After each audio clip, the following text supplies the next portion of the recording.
दिलं होतं थोडं खाल्ल्यावर झोप लागेल. पण त्या टोपलं होतं भांड्याचं ते कधी पडलं का. त्याच्या खाली होता मोठा साप.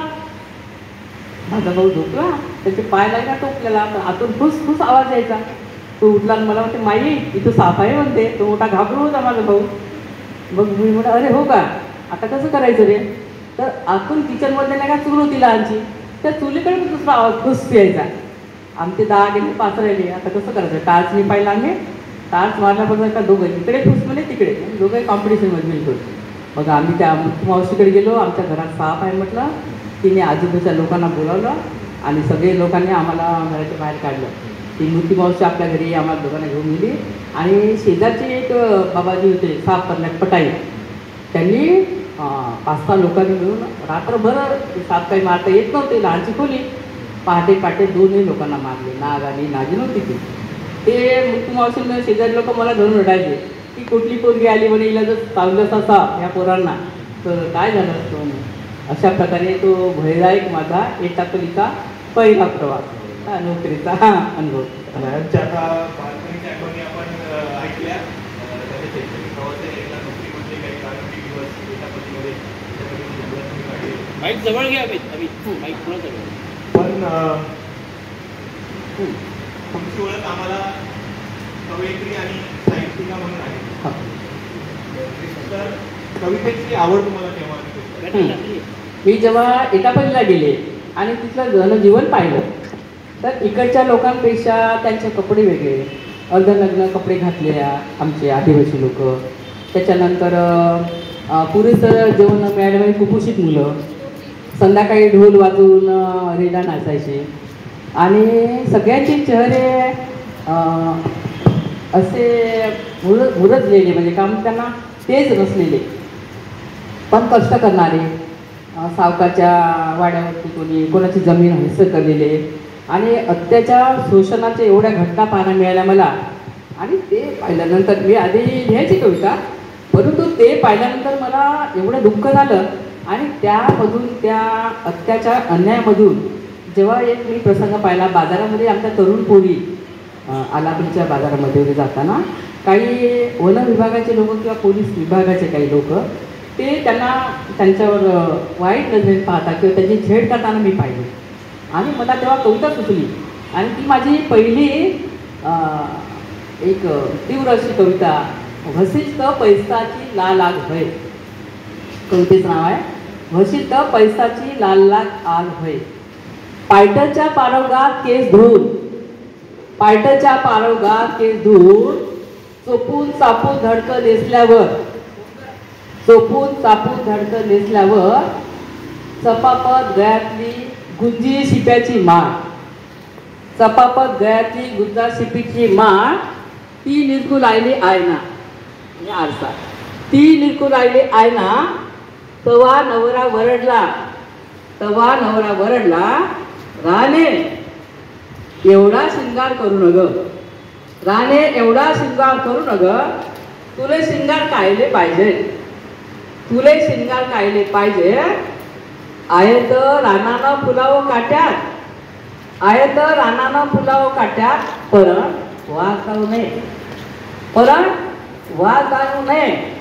म्हणून म्हणतो तू रात्राने होऊ नग, म्हणून म्हणतो तू रात्राने होऊ नग.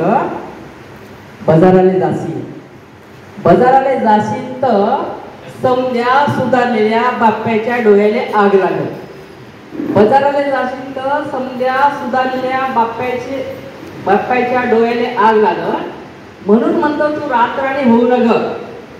म्हशीत पैसाची लाल लाल आग होय, म्हशीत पैसाची लाल लाल आग होय. लाल लाल धडकती अंगार, लाल लाल धडकती अंगार, आणि तोच तो शिंगार, आणि तोच तो शिंगार. मग तिनं निहाळला हिरवा कंच समोरचा रानाचा मळा, हातात घेतली पेटली मशाल आणि समजा रानाकडे आग लावायला निघाली, आग लावायला निघाली, आग लावायला निघाली.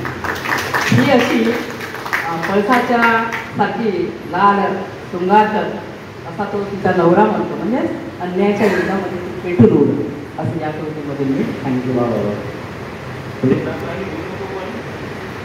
उसाची लाल लागा तशी लाल म्हणजे इतकी सुंदर उपमा दिली तुम्ही आणि या प्रतीकातून तुम्ही तो संघर्ष दाखवायचा प्रयत्न केला. तुमची कवितेमागची प्रेरणा काय होती आणि कोण कवी किंवा कवयित्री तुम्ही तुमच्या वाचनात होते? तशी प्रेरणा कविता लिहायची माझे वडील पहिल्यांदा आहे, कारण त्यांचे मी अभंग ऐकायची, गीतं वगैरे ऐकायची आणि त्यामधून ते त्यांच्या शब्दाचं सौंदर्य मला माझ्या वडिलांकडून कळलं. म्हणजे बीज रोपण झालं एक प्रकारचं आणि ना देणारे होते. त्यानंतर माझे हिवरकर गुरुजी होते आणि शिकत असताना फुले आंबेडकर मला कळाले, बाबासाहेब आणि सावित्रीबाई हे माझे प्रेरणास्थान आहे. आणि खूप असं नाही कोणाची तरी कविता वाचून काही लोक म्हणतात, पण तसं माझं खूप वाचन नाही कोणाकडून.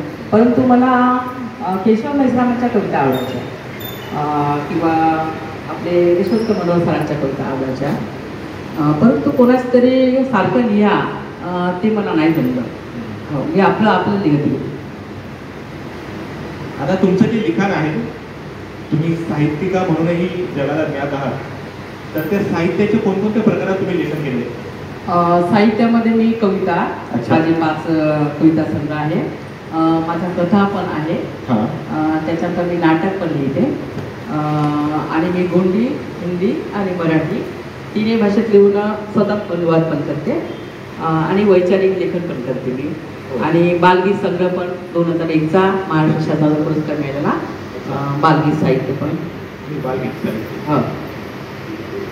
आणि हे तुमचं बरंचसं साहित्य आम्ही असं ऐकून आहोत की वेगवेगळ्या भाषांमध्ये भाषांतरित झालेलं आहे. म्हणजे कोणकोणत्या भाषेमध्ये ते भाषांतरित झालेलं आहे? जशा माझ्या काही कविता याकूब रायांनी उर्दूमध्ये केलेल्या आहेत. माझ्या कथा बंगालमधल्या कलकत्त्याच्या मॅडम आहे, मॅडमने त्यांनी माझ्या कविता बंगालीमध्ये पण झालेल्या आहे. माझ्या कथा आत्ता माझा कथासंग्रह आहे, त्याचा अनुवाद इलाहाबाद युनिव्हर्सिटीमध्ये जनार्दन सर आहे, ते हिंदीमध्ये अनुवाद सुरू आहे. माझ्या लेखणीच्या तलवारी ज्या आहे त्यांचं कलमटी तलवारी म्हणून मिलिंद पाटीलने अनुवाद केलेला आहे. माझं मोटरीन 1993 मधलं गोंडी पहिला काव्यसंग्रह आहे, त्याचं मी मराठीमध्ये मोहर्ती नावाने केला आहे. त्याचं इंग्लिशमध्ये संतोष सर आहेत, अमरकंटक युनिव्हर्सिटीचे संतोष कुमार सर सोनकर, त्यांनी इंग्लिशमध्ये पण अनुवाद केलेला आहे. आणि आता सध्या तेलुगूमध्ये आणि कन्नडमध्ये कविता संग्रहाचा अनुवाद काम सुरू आहे. म्हणजे हिंदी, बंगाली, इंग्रजी, उर्दू, तेलुगू, कन्नड, गोंडी, मराठी आणि इंग्लिश. तर इतक्या भाषेमध्ये भाषांतरित झाला आहे. म्हणजे निश्चितच त्याची साहित्यिक मूल्य जे आहे तर ते बाकीच्या भाषेने ओळखलेलं आहे. आणि तुमचा जो संघर्षाचा प्रवास आहे तर तो वेगवेगळ्या तुमच्या साहित्यामध्ये प्रतिबिंबित झालेला आहे. त्यामुळे त्यांना वाटला की त्या भाषेमध्ये तो येणे खूप गरजेचं आहे. त्यानंतर तुमची दुसरी ओळख आहे ती गोंडी भाषेची अभ्यासिका म्हणून तुमची ओळख आहे. तर गोंडी भाषा आणि संस्कृतीबद्दल तुमची रुची कशी निर्माण झाली? गोंडी भाषा जी आहे ही गोंडी भाषा अति प्राचीन भाषा आहे. या भाषेबद्दल आणि गोंडवाना भूभागाबद्दल किंवा ऐतिहासिक ज्या गोष्टी आहेत ती माझे वडील मला सांगायचे. त्यानंतर माझे जे मिस्टर आहे सुरेश तारा